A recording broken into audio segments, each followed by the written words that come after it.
Genesis chapter 4. Si Cain at si Abel. Sinipingan ni Adam ang asawa niyang si Eve. Nabuntis si Eve at nanganak. Cain ang pinangalan sa baby. Sabi niya, nagkaroon ako ng anak na lalaki sa tulong ni Lord. Tapos, nagkaanak ulit siya.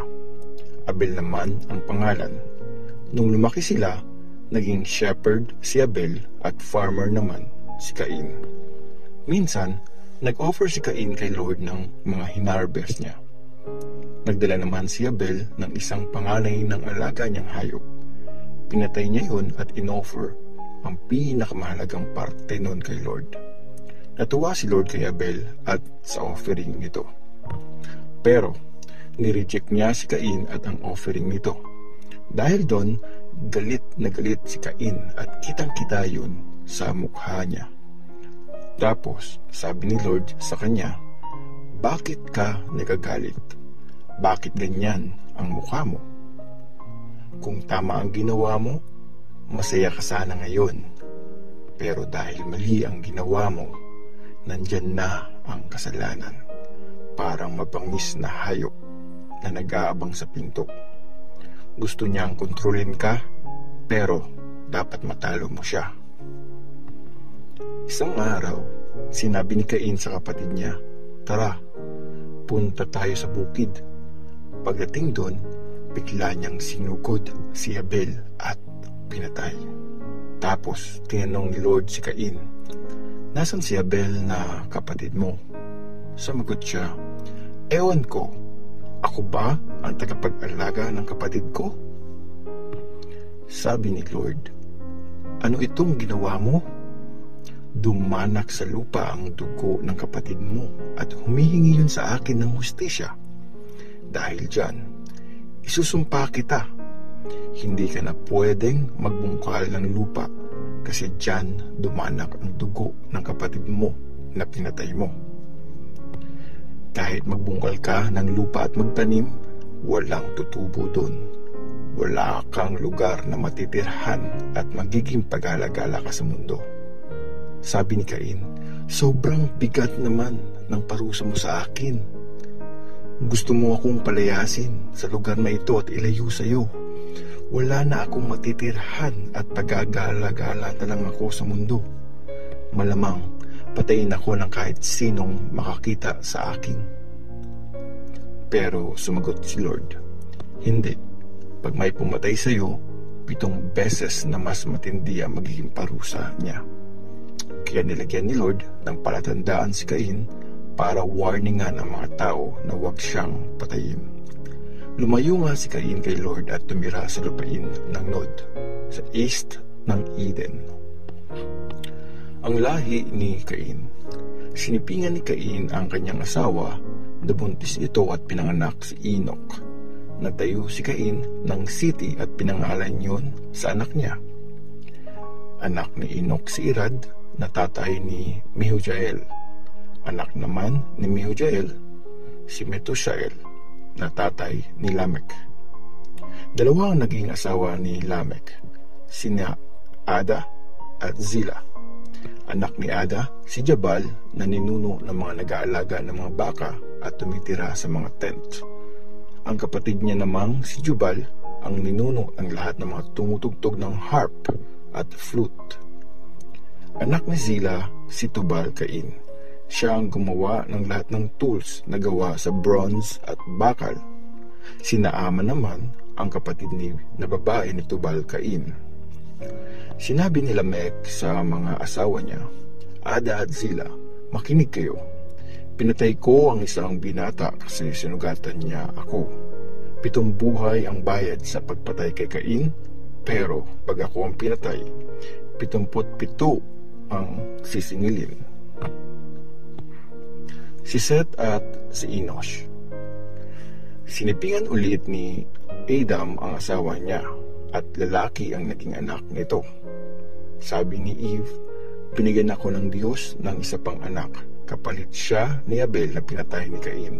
Kaya Seth ang pinangalan niya dito. Nagkaanak si Seth ng lalaki. Enosh ang pangalan. Sa time na yun, nagsimulang sumamba ang mga tao kay Lord.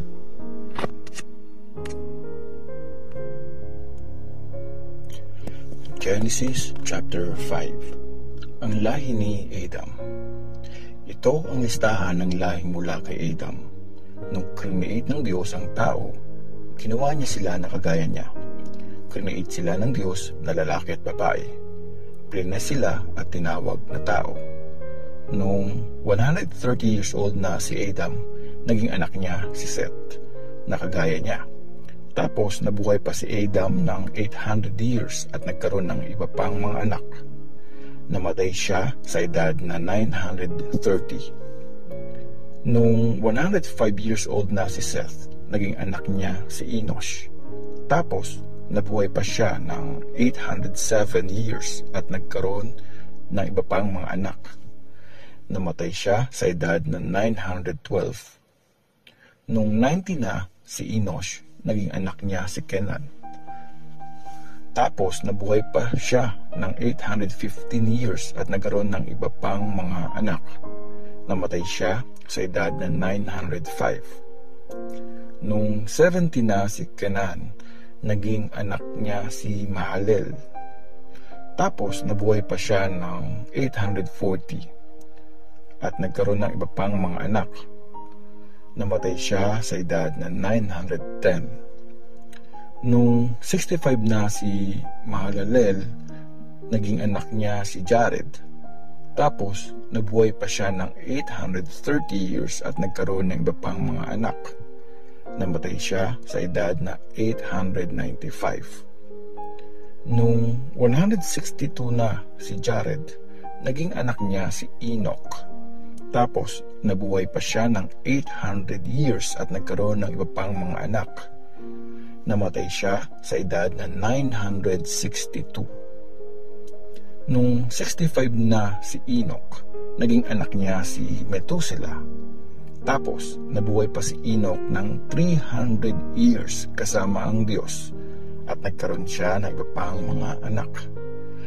Umabot siya sa edad na 365.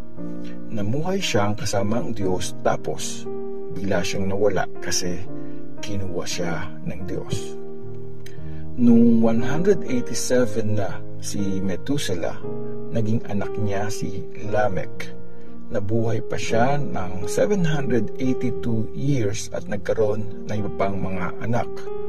Namatay siya sa edad na 969. Noong 182 na si Lamech, nagkaroon siya ng anak na lalaki. Sinabi niya, mula sa lupang sinumpa ni Lord, ang batang ito ang magbibigay sa atin ng pahinga at mag-aalis ng lahat ng hirap natin. Kaya Noah ang pinangalan niya sa bata. Nabuhay pa si Lamech ng 595 years at nagkaroon ng iba pang mga anak. Namatay siya sa edad na 777. Nung 500 years old na si Noah, naging anak niya sina Shem, Ham at Japheth. Genesis chapter 6. Ang kasamaan ng mga tao. Dumami ang mga tao sa mundo at nagkaroon sila ng mga anak na babae. Nung makita ng mga heavenly beings na magaganda yung mga babaeng anak ng tao, ginawa nilang asawa kung sinong magustuhan nila sa mga yon. Tapos, sinabi ni Lord, hindi ko na papayagang mabuhay forever ang tao kasi mortal sila. Mula ngayon, hindi na lalampas sa 120 years ang buhay nila. Nung time na yon at kahit pagkatapos pa nun, nagkaanak yung mga heavenly beings doon sa mga babae. Mga higante yung mga naging anak nila. Sila yung malalakas at sikat ng unang panahon. Nung makita ni Lord na sobrang sama ng mga tao sa mundo at palaging masama ang iniisip nila, nagsisi siya na create niya pa sila. Ang sakit-sakit nun para sa kanya.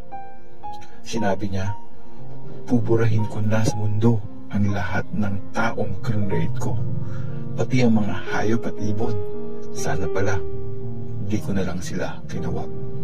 Pero kay Noah, natutuwa si Lord. Ang barko ni Noah.